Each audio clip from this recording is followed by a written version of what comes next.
I'll share broken halo, folded wings that used to fly. They've all gone wherever they go, broken halos that used to shine. Hey everybody, Master Craftsman back here. We're here for installment 3 of hanging a pre-hung door. This one's going to be another 6.5 inch jamb. This one I don't think gave me as many problems, and looking forward to show you how quick it can go, how easy it can go. The last one was how slow it can go and how to fix it. Anyway, I do appreciate you tuning in. Everybody just click the like, subscribe, and click the bell if you want. And I really appreciate y'all supporting the channel. Also, I have all my tools listed and Amazon affiliate links to everyone. So if you click to buy from there, it directly supports me, and thank you all for doing that. Anyway, without further ado, here is Hanging a Door Part 3. In this video, we'll be installing the pre-hung door with a 6-inch jamb. The flooring material inside and out of this room will be carpet, so we must raise the door 3/8 inch off the ground.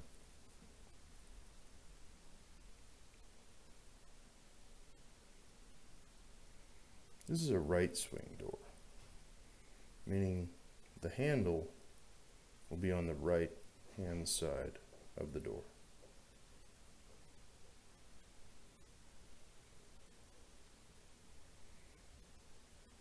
Go ahead and throw a shim down on the ground at the desired thickness for your flooring. Take your level and mark the hinge points with a Sharpie. Also mark the top of the level, so if it gets flipped over, you'll know where it goes.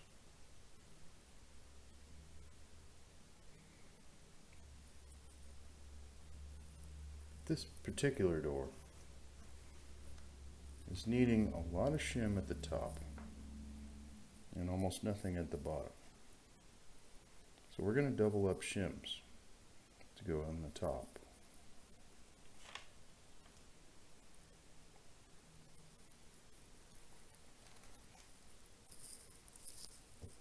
Everything has to be perfectly plumb.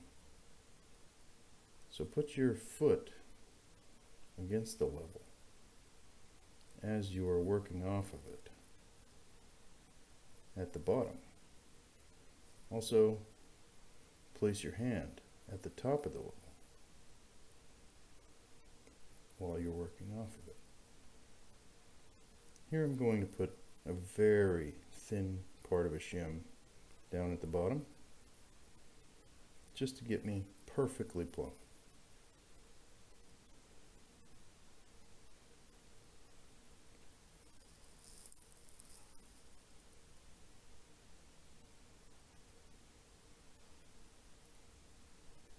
I'm going to go ahead and pop my nails at an angle. When you angle those nails, the head will stick out just a little bit, like you need it. Otherwise you'll blast right through the shim.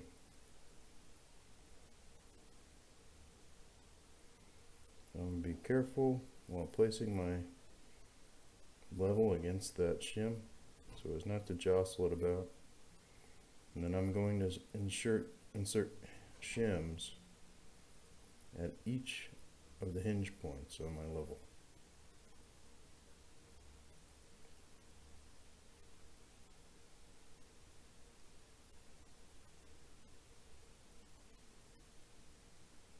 Go and tack that in place while the level is held against it. That'll enable me to not have to move the level out of the way, and therefore releasing the shims to the ground. Be careful at this point not to knock your shims off.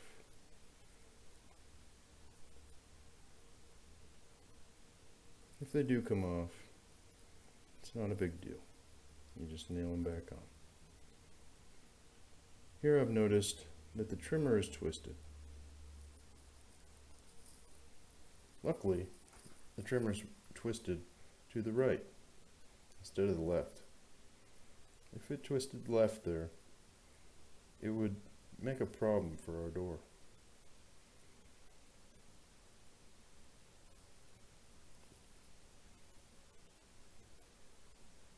The hinge side of the door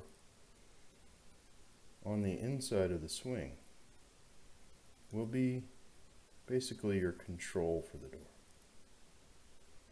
Controlling which way it goes in and outside of the drywall on the striker side.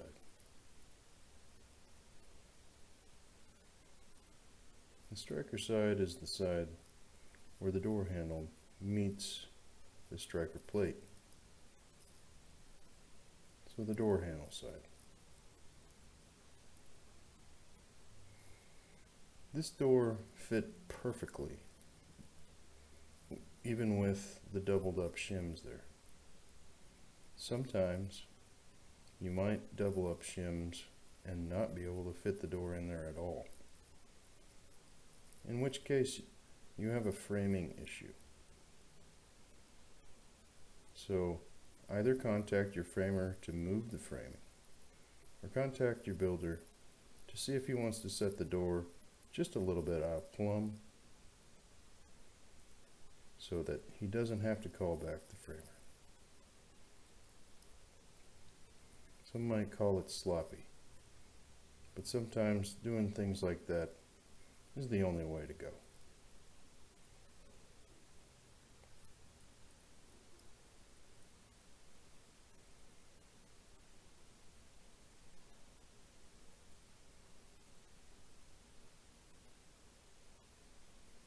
So we're going to line our jamb up perfectly with the drywall.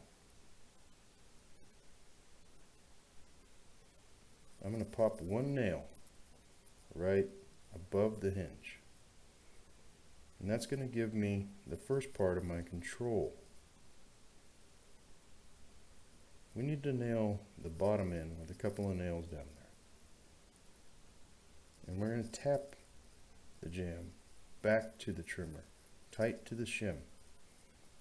It's important that you do this because when you insert a nail, sometimes your door isn't flush with your shim, and the nail will shoot through and not suck the door back to the shim.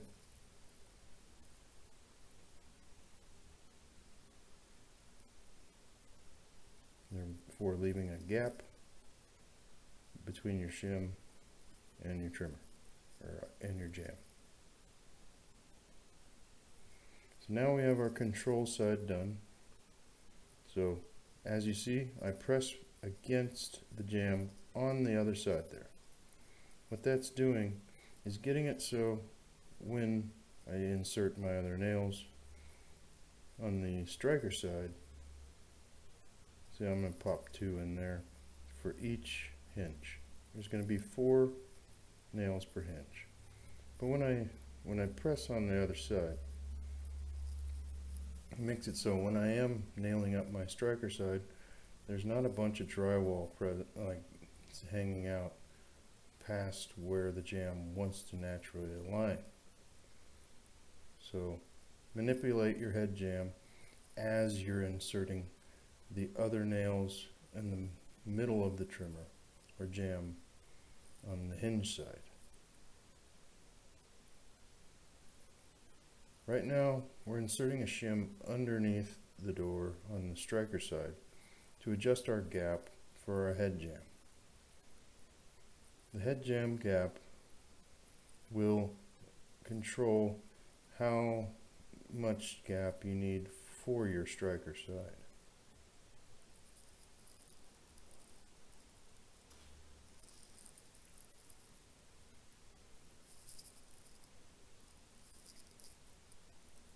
once you get your gap perfect, you can go ahead and nail that in place at the top. That'll take 2 nails directly where the door hits the stop, just before. Right now I'm showing you can make a gauge out of a shim to check your gap and try and get it even. The gaps should be about a little stronger than 1/8 inch. And that is because it's a painted door. If this were a stained jamb, then I would want to use maybe 1/16 strong. About half. When the painter paints it, it's going to add a 1/16 inch of material to the door. As long as he does 2 coats, or he or she does 2 coats.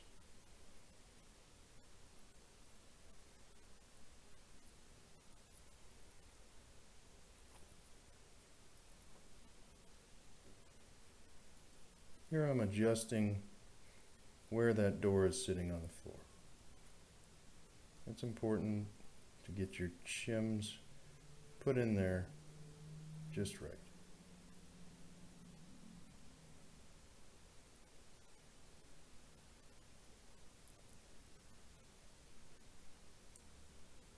I'm satisfied with my gap, so I'm going to put 2 nails in there. I guess I'm starting with 1. I'm going to put 1 in there because I know at this point that's probably going to have to move. So there, I'm going to go ahead and tap that in, tap it back so it's flush with the drywall, and then I'll go ahead and insert another nail once I know it's right. There I can see the door is perfectly aligning along the doorstop. So what I'm going to do is kick that jamb for you to show you what can happen. See that gap? That gap is not very pretty. So one of the things you can do is kick that bottom either which way you need it. Another thing you can do is adjusting the stop. To adjust the stop, use a block and a hammer. Go ahead and tack the bottom in, nail the bottom in before you move on. See, I'm showing you where to hit the stop if I needed to bump it. The door stop can move back and forth to stop those gaps from happening. The objective is to have the door perfectly hit the stop from top to bottom. This won't always be the case. Here I'm seeing that my gap has been adjusted through kicking, so I'm going to go ahead and tap that jamb way back and pop another nail in there.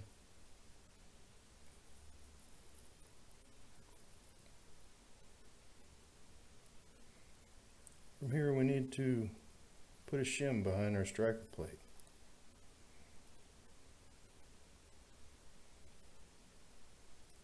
The striker plate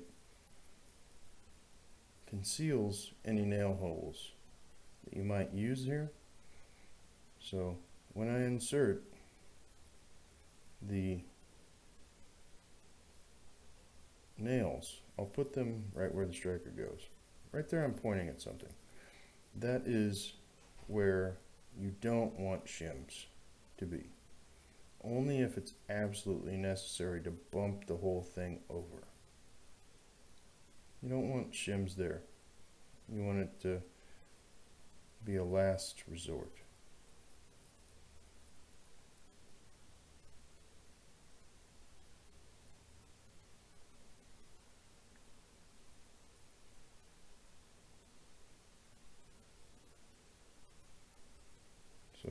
here I've forgot that through talking that I didn't insert nails into the striker. So these shims will fall out.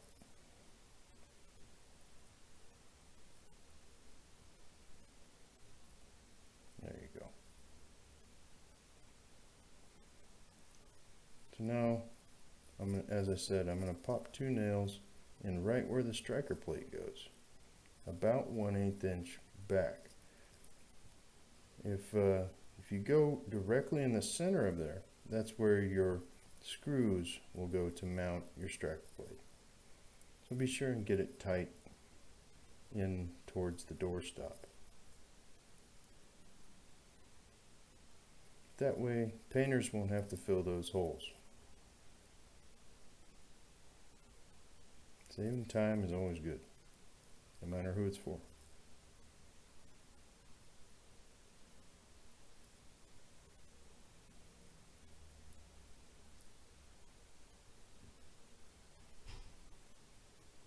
Now we're going to put 2 shims above the striker plate. Get our gaps right. And go ahead and nail them in. Notice I put my nails right there in the small part of the jamb. That's pretty much where I always start.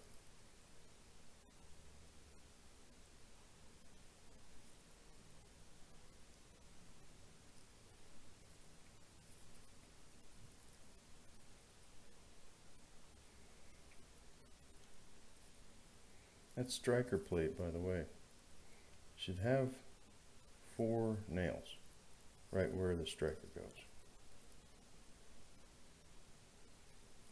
The idea is that's going to see the most action. I'm going to be slamming that door someday, so you want right where the striker happens to have extra nails.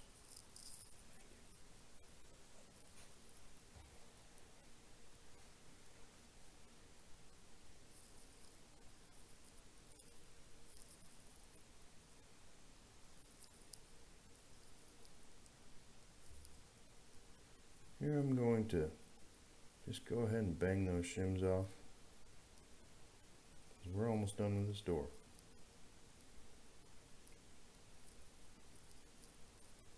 If you hit the shim kind of close like that, it'll usually break off clean. But since there's drywall on the other side here, I'm just going to give it a slight tap just to break it a little bit and get it out of the way of the hinge. Then I'll come back with my multi-tool.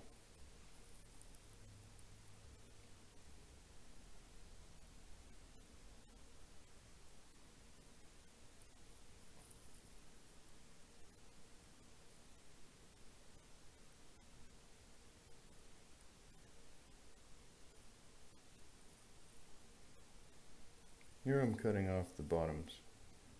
You can't see because I didn't realize I was held up against the wall. But I'm just cutting the shims off. There, a piece of shim fell out. So I'll just stick it back in. It's not going to really matter that much.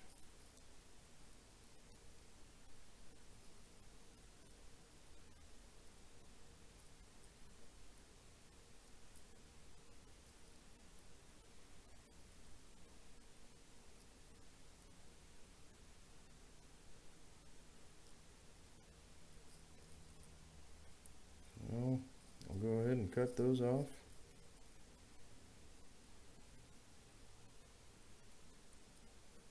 Get everything trimmed back to the jamb, flush with the jamb. If any shims do stick out past that jamb, it'll cause you problems. You don't want that. Trim it all back. This door lined perfectly with the drywall, so we won't have to bang any drywall out. But we will need to pick up our shims to keep tidy. And also, once I get to the next door, I'll be using them. They're perfectly fine. And they still have use left in them. Thank you all for watching. I appreciate everything that you all do for me. Please like, subscribe, click the bell, and thank you very much.